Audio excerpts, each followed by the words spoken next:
Welcome to another edition of Northern Heat. My name is Bob Lennon, President of ThermalWood Canada and host for the show.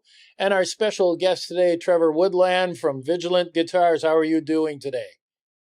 Good, doing great. Thanks for having me on. Well, it's we're you're coming all the way from the other end of the country. So you're living in Victoria. So this is a coast to coast show today. Yeah, we're crossing all the time zones now, so it's morning for me, afternoon for you, and yeah, it's cool. It's amazing that we can do that, but share kind of the same values across all that dirt and sky. Yeah, no, absolutely right. So tell us a little bit about yourself and Vigilant Guitars and what you're all about. Yeah, so my name is Trevor Woodland. I'm the owner, operator, and head luthier here at Vigilant Guitars in Victoria, BC. Started the company in 2015 and with a focus on solid body electric guitars and basses. Since 2015, we've started focusing on exotic hardware like Evertunes, Floyd Roses, extended range instruments, 7 strings, 8 strings, 9 strings, and then also multi-scaling, true temperament, and a wide array of other aspects that can go into the solid body market. Predominantly work for the kind of the metalheads, the punks, hard rockers, but we've got a couple of models now that are reaching into blues and rock and more traditional forms of music. And yeah, we've always had a philosophy of blending between different camps and philosophies, and yeah, and it's just been a great ride ever since.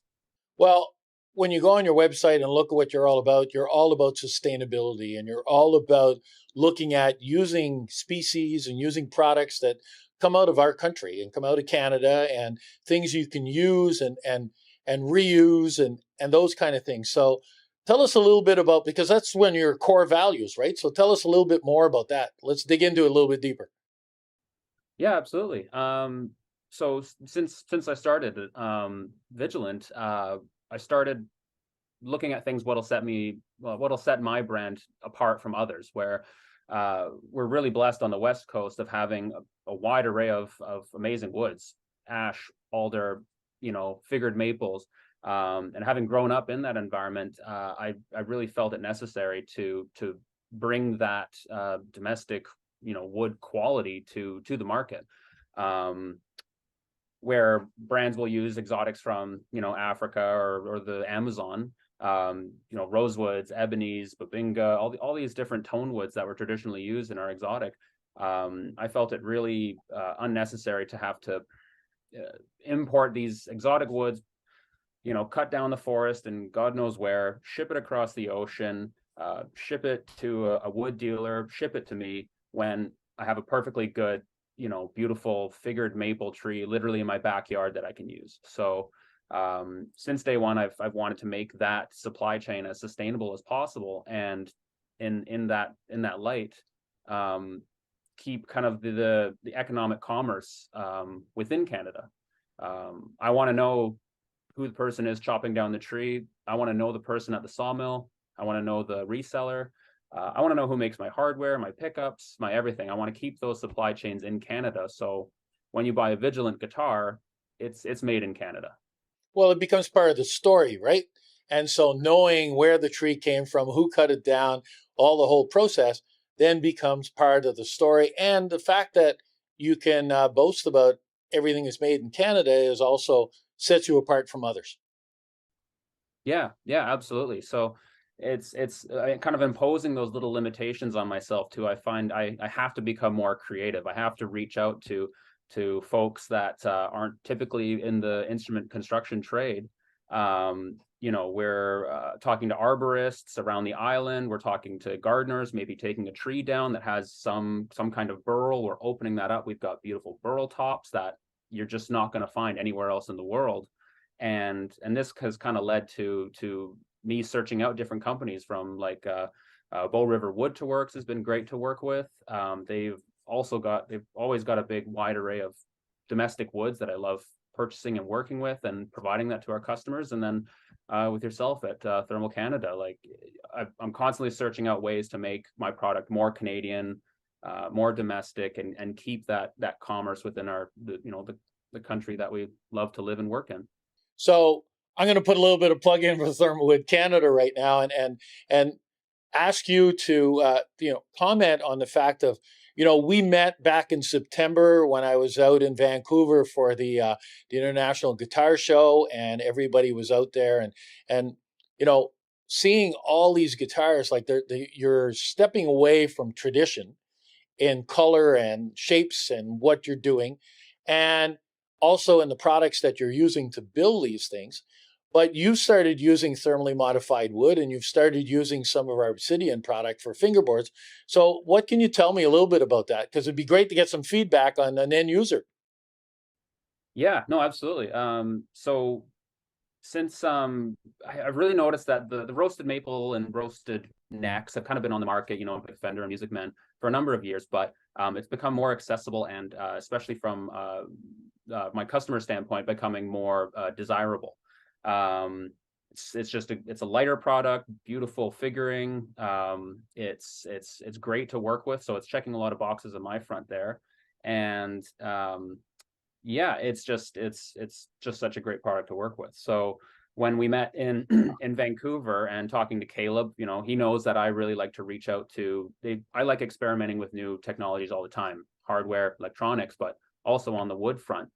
So when he said that there's a new product, a roasted maple product, but it looks like ebony, my ears were perked up.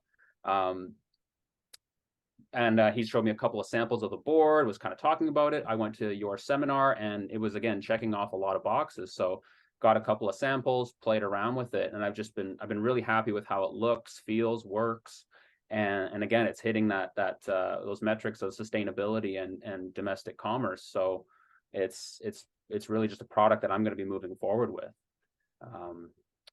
Yeah. And now, like, we kind of mentioned, like, a little bit of the traditional stuff. I've never been one to downplay tradition. I think it has a place, like heritage, tradition, and using those old techniques that have made instrument manufacturing the beautiful trade that it is.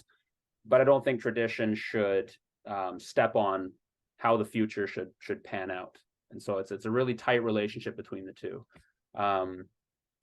In that, what I found with my market, especially, I've done this a couple of times now with a lot of local musicians who play at local bars and even main stages at huge venues. They come to me asking for an ebony fingerboard, and I say, okay, you want an ebony fingerboard?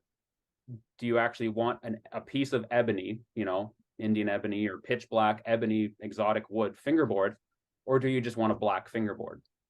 And they say, oh, well, isn't ebony the only black option? And you say, no, there's lots of options. That conversation just opens up. And what I'm finding is that customers are really just they're just comfortable citing ebony as a color, not an actual species. So the Obsidian stuff, which, again, I've been playing around with, I've got kind of a base neck here that showcases it. And I mean, even through the camera and even up close, I've been exhibiting this neck with the Obsidian wood on it to several musicians around town, and they're saying, like, oh, this isn't ebony? No, this is Obsidian. This is great stuff. It's maple, it's modified, it's pitch black, it's great to work with. It's a Canadian product. And they're just not aware of its existence. So they just say, oh, let's use that. So I don't want ebony. I just want a black fingerboard, which historically was called ebony. So now I'm going to be moving forward with the Obsidian product, and basically excluding ebony from my roster of tone woods.